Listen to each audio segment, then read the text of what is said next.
சரி, இவ்ளோ அட்வைஸ் பண்றல்ல, திருடுறது தப்புன்னு தெரியாதா உனக்கு? அதுலயும் ஒரு பொண்ணோட கழுத்துல கத்தி வைக்கிற அளவுக்கு தைரியம் ஆயிடுச்சுல? வேலை கொடுத்துருந்தா நான் ஏன் இப்படி இருக்க போறேன்? ம். பாட்டி,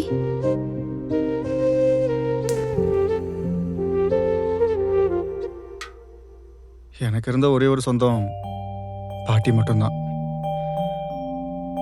ஆனா அதோட சாவு கூட என்னால போக முடியல.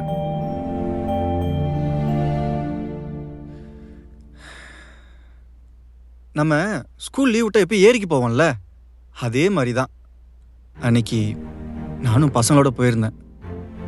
பிரபுவும் கூட வந்திருந்தான். எவ்வளவோ சொன்னான், பயமா இருக்கு வரல அப்படின்னு. ஆனா சரத் அவன் சொன்னதை கேட்காம நீச்சல் கத்துறன்னு சொல்லி தண்ணிக்குள்ள இறக்கி விட்டான். இறங்கின வந்தான், மேல வரவே இல்லை. இதுல உன் தப்பு எதுவுமே இல்லையேடா. ஏழையா பிறந்ததே தப்பு தானே. எவ்வளவோ சொன்னேன் என் மேல தப்பு இல்லைன்னு, யாருமே கேட்கல. சரத்தை தான் தப்பு பண்ணான்னு சொல்றேன், யாருமே நம்பல. சரத்தோட அப்பா நான் தான் தள்ளி விட்டேன்னு சொல்லி போலீஸ்ல பிடிச்சு கொடுத்துட்டாரு.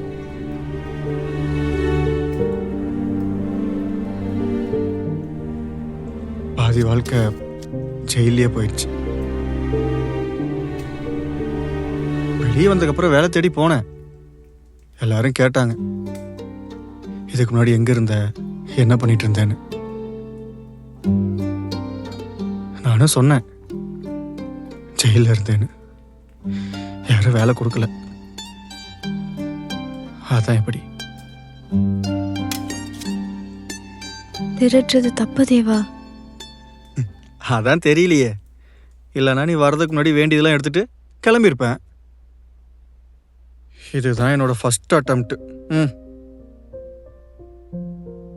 உன்னால என் பிளான்ஸ் எல்லாம் ஊத்திக்குச்சு. அதுக்கு பேரு பைத்தியக்காரத்தனம், லூசு. ரேணு, இனிமே இப்படிலாம் பண்ணாதடி ப்ளீஸ். அதான் இனிமே நீ இருக்கியடா.